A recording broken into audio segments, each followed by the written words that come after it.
Hello दोस्तों, आज मैं आपको सुनाऊंगा चतुर बहू के अनोखे सवाल। एक बहुत ही मजेदार कहानी। किसी गांव में एक सेठ रहता था। उसका एक ही बेटा था जो व्यापार के काम से परदेस गया हुआ था। एक दिन की बात है, सेठ की बहू कुएं पर पानी भरने गई। जब घड़ा भर गया तो उसे उठाकर कुएं के मुंडेर पर रख दिया और अपना हाथ मुंह धोने लगी। तभी कहीं से 4 राहगीर वहां आ पहुंचे। एक राहगीर बोला, बहन, मैं बहुत प्यासा हूँ, क्या मुझे पानी पिला दोगी? सेठ की बहू को पानी पिलाने में थोड़ी झिझक महसूस हुई, क्योंकि वो उस समय कम कपड़े पहने हुए थी। उसके पास लोटा या गिलास भी नहीं था जिससे वो पानी पिला देती। इसी कारण वहां उन राहगीरों को पानी पिलाना उसे ठीक नहीं लगा। बहू ने उससे पूछा, आप कौन हैं? राहगीर ने कहा, मैं एक यात्री हूँ। बहू बोली, यात्री तो संसार में केवल 2 ही होते हैं, आप उन दोनों में से कौन हैं? अगर आपने मेरे इस सवाल का सही जवाब दे दिया तो मैं आपको पानी पिला दूंगी, नहीं तो मैं पानी नहीं पिलाऊंगी। बेचारा राहगीर उसकी बात का कोई जवाब नहीं दे पाया। तभी दूसरे राहगीर ने पानी पिलाने की विनती की। बहू ने दूसरे राहगीर से पूछा, अच्छा तो आप बताइए कि आप कौन हैं? दूसरा राहगीर तुरंत बोल उठा, मैं तो एक गरीब आदमी हूँ। सेठ की बहू बोली, भैया, गरीब तो केवल 2 ही होते हैं, आप उनमें से कौन हैं? प्रश्न सुनकर दूसरा राहगीर चकरा गया।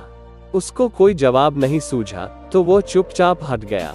तीसरा राहगीर बोला, बहन, मुझे बहुत प्यास लगी है, ईश्वर के लिए तुम मुझे पानी पिला दो। बहू ने पूछा, अब आप कौन हैं? तीसरा राहगीर बोला, बहन, मैं तो एक अनपढ़ गंवार हूँ। यह सुनकर बहू बोली, अरे भाई, अनपढ़ गंवार तो इस संसार में बस 2 ही होते हैं, आप उनमें से कौन हैं? बेचारा तीसरा राहगीर भी कुछ बोल नहीं पाया। अंत में चौथा राहगीर आगे आया और बोला, बहन, मेहरबानी करके मुझे पानी पिला दें। प्यासे को पानी पिलाना तो बड़े पुण्य का काम होता है। हाँ हाँ, क्यों नहीं।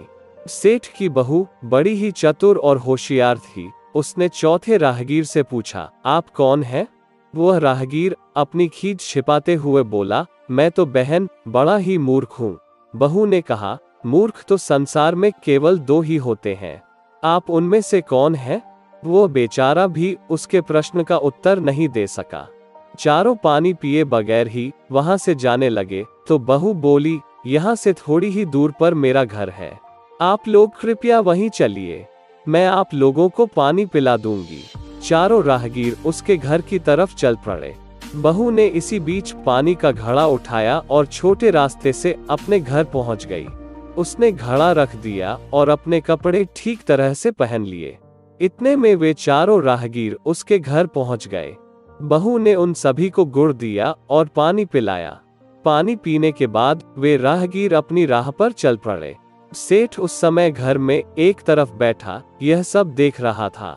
उसे बड़ा दुख हुआ।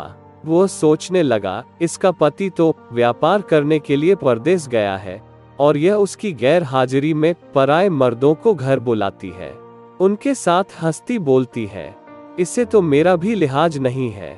यह सब देख अगर मैं चुप रह गया तो आगे से इसकी हिम्मत और बढ़ जाएगी।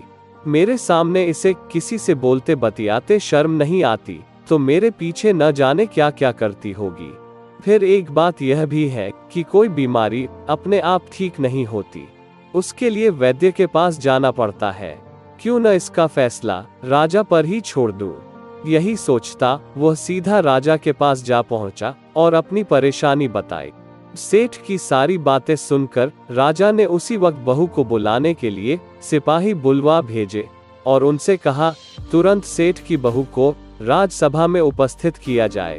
राजा के सिपाहियों को अपने घर पर आया देख उस सेठ की पत्नी ने अपनी बहू से पूछा, क्या बात है बहू रानी, क्या तुम्हारी किसी से कहा सुनी हो गई थी जो उसकी शिकायत पर राजा ने तुम्हें बुलाने के लिए सिपाही भेज दिए? बहू ने सास की चिंता को दूर करते हुए कहा, नहीं सासू माँ, मेरी किसी से कोई कहा सुनी नहीं हुई है, आप जरा भी फिक्र न करें। सास को आश्वस्त कर वो सिपाहियों से बोली, तुम पहले अपने राजा से यह पूछकर आओ कि उन्होंने मुझे किस रूप में बुलाया है, बहन, बेटी या फिर बहू के रूप में। किस रूप में मैं उनकी राजसभा में आऊं? बहू की बात सुन सिपाही वापस चले गए। उन्होंने राजा को सारी बातें बताई।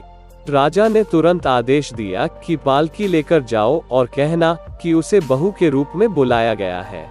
सिपाहियों ने राजा की आज्ञा के अनुसार जाकर सेठ की बहू से कहा, राजा ने आपको बहू के रूप में आने के लिए पालकी भेजी है। बहू उसी समय पालकी में बैठकर राजसभा में जा पहुंची। राजा ने बहू से पूछा, तुम दूसरे पुरुषों को घर क्यों बुला लाई, जबकि तुम्हारा पति घर पर नहीं है? बहू बोली, महाराज, मैंने तो केवल कर्तव्य का पालन किया। प्यासे पथिकों को पानी पिलाना कोई अपराध नहीं है। यह हर गृहिणी का कर्तव्य है। जब मैं कुएं पर पानी भरने गई थी, तब तन पर मेरे कपड़े अजनबियों के सम्मुख उपस्थित होने के अनुरूप नहीं थे। इसी कारण उन राहगीरों को कुएं पर पानी नहीं पिलाया।